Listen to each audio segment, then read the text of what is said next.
Okay. Hi, it's Laurel Dietz from Millennial Legal Coaching, and I'm here with Angela, my trusty assistant, and we're back with another divorce chat. So, what are we talking about this week, Angela? Today we're talking about self-care, or doing the things you need to do to make yourself feel better so that you can. Yeah, I'm not gonna lie. When you say self-care, I wanted to do this. I know. As soon as it came out of my mouth, I was like, that was not the phrase I wanted to use. It's so overdone, right? I mean, and I'm sorry if you really prize your self-care. This is, I mean, I know, I'm sorry. That we're not trying to critique or judge anyone. It's just, I feel like sometimes we get a little hit over the head with that stuff, especially at the beginning of the year, right? You know, I mean, New Year's resolutions and all that business. But if you're watching this, chances are either you work with people going through separation and divorce, or you are going through a separation and divorce, both highly stressful circumstances to be in, right?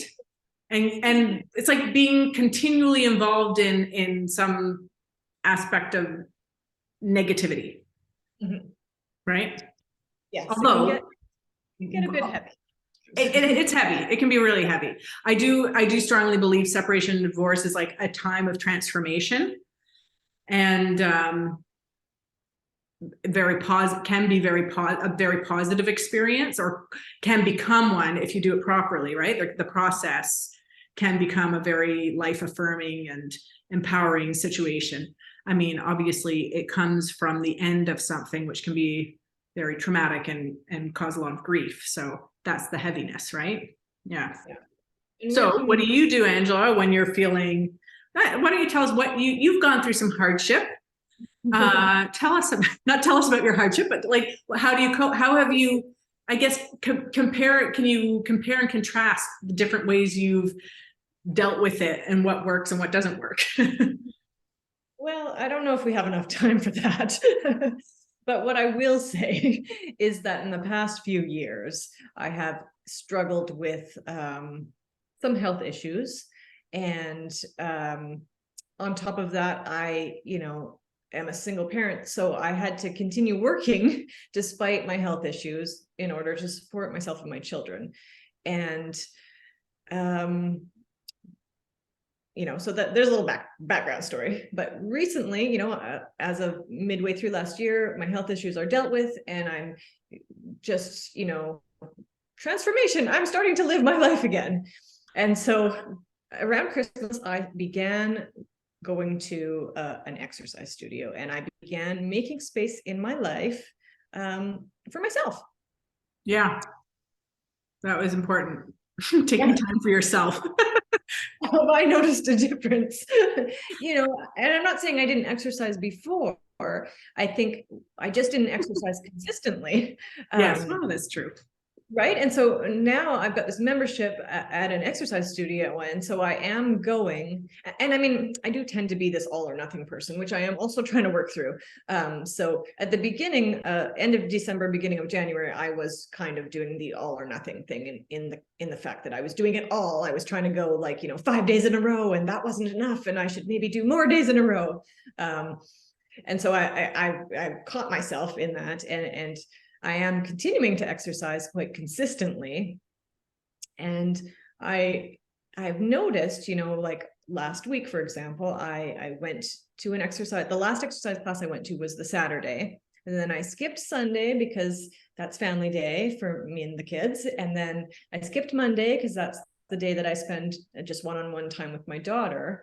So then I didn't go to those two classes on Sunday or Monday. And on Tuesday, I was at work, and I was just like, oh, like everything felt like it was like weighing me down. And it was like, it has been very busy here. And the previous weeks, like everyone around me has been kind of feeling a little bit down or low, or, maybe depressed even. And I have been staying, strong and steady and not feeling that way, which is quite unusual for me. And so just missing those 2 days after exercising consistently, I really felt it on Tuesday. Like it was just like the busyness of the day was like weighing me down, and I was just feeling, I don't know if like, why isn't it the weekend yet? Yeah. And I went to a Pilates class on Tuesday, and by Wednesday morning, I was just like, I couldn't believe the shift in like my energy and even just like my mindset, and it didn't get any less busy on Wednesday. It was busy, and there was still all the work to be done, and there was still all the teenage drama going on at home, but I was able to really cope. And for me, it was just shocking at how just missing those 2 days. Well, from being an outside observer, like I can say, like I would say, yeah, so mid last year you had your health issues resolved, but you still were in this kind of, I guess, like a funk a little bit, and a little bit like in your brain you were still kind of like a sick person. Yes, even if your body was fine, your brain was still, it was like I would still get home from work and be like, oh, I'm so tired. And at one point I actually caught myself, and I was thinking like, wait a minute, I'm actually not tired. Like, why did I just say that? Yes, it's just sort of like you've worn that pathway down your brain. And so this exercise, like once you started the exercise classes regularly, you went all in, and maybe you didn't need to do all that, but like once you started doing that, there was like a huge fundamental shift between when you weren't exercising on a regular basis, like other than walks, you were always walking to and from work. Like walking is great, but it's not necessarily going to be enough just on its own. And then doing this, like these classes, is just like you've been like a different person. Like, it's you, but like the best part of you. Yes, yeah. And like you're upbeat, you're more positive, and like you say, you're like able to keep up, and you're full of energy. And I mean, I noticed the same in myself, right? So for me, the trouble is I've got a young daughter, and for the last 6 months or so, we've had really a lot of difficulty with either her getting sick and having to stay home, and needing care, or like just not enough sleep. And so even though I try to be consistent with exercise, it's like it just doesn't happen at this stage of my life as much as I would like it to. And I notice it when I have those, like a week where it goes, or half a week where I go with missing classes, or missing what I would normally be doing, is just like, you see it in me. And I think one day I even came in, and like I was like barely able to like get through the day. I was just feeling so rotten. And it was a combination of not sleep and no exercise. Like it was, I would say those are the two basic, boring things that you can do for yourself to fix most of the problems in your life. Is make sure you're getting enough sleep, make sure that you're getting exercise, make sure you're probably eating regularly, right? Yes, eating regularly, yes. Yeah, that is one that I have struggled with in the past. It's just like my go-to for stress is to forget to eat.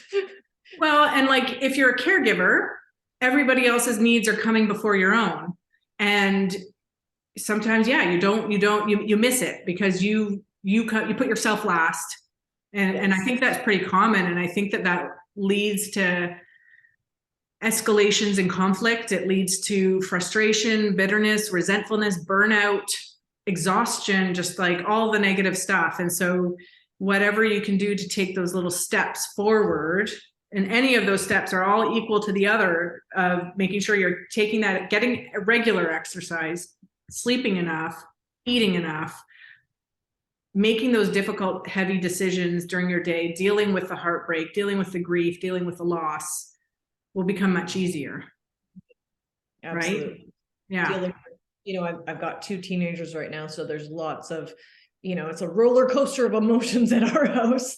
And I have noticed since going to these exercise classes that like the teenage drama hits me, and it's like, instead of like falling into this deep sadness or these negative thoughts and thinking like, oh God, I'm the worst mother ever, I'm able to recognize it for what it is. Like, whoa, this is teenage stuff. Like this is not teenage hormones.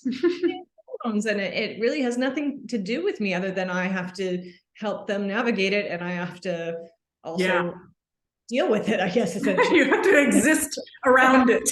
I have to be around it.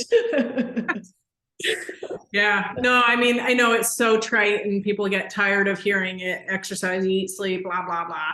But really, exercise, eat, sleep. Yeah. I've been the biggest advocate towards for exercise, and saying to me since probably, I had that little bit of high after the operation that I had in March of last year, where I felt like, oh my God, I'm well again. And I felt great. But you're right. I did sort of get down to sort of a fallen back into bad habits. And you were always saying, you need to do exercise. You need to do exercise. You need to do exercise. And I kept thinking to myself, oh, I don't need to do that. That's not what I need. It never feels like it in the moment, does it? When you feel so crappy, the last thing you want to do is move your body. And it's the only thing you need to do is move your body. Yeah. And it's not about looking good. It's not about looking any way in particular. It's not about that. It's not about, putting on your yoga pants and going to the hippest new studio or whatever. It's just like, it doesn't matter what it is, just get her done. It'll make your brain feel better and your heart. Yeah. I mean, the other night, I think it was Wednesday, I was going to go to a class, and luckily the place I go to has this 8-hour cancellation window. So if you don't cancel, if it's, less than 8 hours before the class and you cancel, there's a $10 fee. And so that keeps me a little bit honest. It was cold outside, and it wasn't really a class I was looking forward to. It wasn't one of my favorites. So it's kind of like, ugh, I don't really want to go. I wish I would have canceled. And I live pretty close to the place. So I normally walk. It's like a 9-minute walk. And I just like, oh, it's so cold. I don't want to go out there. And I let myself drive there. And as I was like putting on my shoes and grabbing my keys, I was kind of like, this is a little ridiculous. Like, I probably won't even be able to find parking, and I'll probably be drive back home to park there and walk away, just in a different direction, walking towards the studio. Which actually I lucked out and found parking, so that was okay. But I just thought to myself afterwards, like, you know what? When I'm feeling a little bit weak, like I want to cancel, or I want to quit, or I'm tired or whatever, like I should give myself that little, like, if driving there is what's going to get me there, then yeah, I'm going to drive. Yeah. I mean, for the most part, I don't really want to put more emissions out into the earth and stuff. So it's not my go-to, but like when I'm feeling like, oh, this is really hard for me, then I am going to allow myself to do whatever it takes to get there. Yeah. Well, that's good. And then afterwards you feel better, and then you don't need the crutch, right? Maybe you need a little crutch to get yourself there to make it happen. Yeah. Okay. Well, let's wrap up then. And that's, that's it. That's the message from us today is eat, sleep, exercise, and we will get through this divorce with like a little bit more stability and calmness and clarity, right? Okay. Oh, before we go, if you enjoyed this chat, please leave a comment about what you've done for yourself lately, or hit subscribe or hit that notification button. It really will help us and know who's out there watching these and enjoying these and getting the benefit. And if you are interested in working with us, you can check us out at legalcoach.ca. We've got all our information on there. You can also give us a call. We do free 15-minute consults for new clients, so that you can see if this would be a good fit for you. And if you are sort of interested in testing the waters, but not quite ready to commit to working with us, we do have an online course offering. It's $197 for, I think it's about 3 or 4 hours of content. And essentially what it is a brain dump of everything that I teach my clients in the first few months of working with them about how to negotiate an agreement worth signing. So essentially, if you want to learn everything that a lawyer and practitioners in this world know about negotiating separation agreements and how to approach those discussions with your spouse, then this might be a good course for you. Any questions about that? You can give Angela a call. That's right. I'm ready to chat with you about either the course, the legal coaching services, or, what have you. Anything. It can be a good chat. Well, let's keep it to legal coaching. Yeah. Okay. All right. Take care. Bye.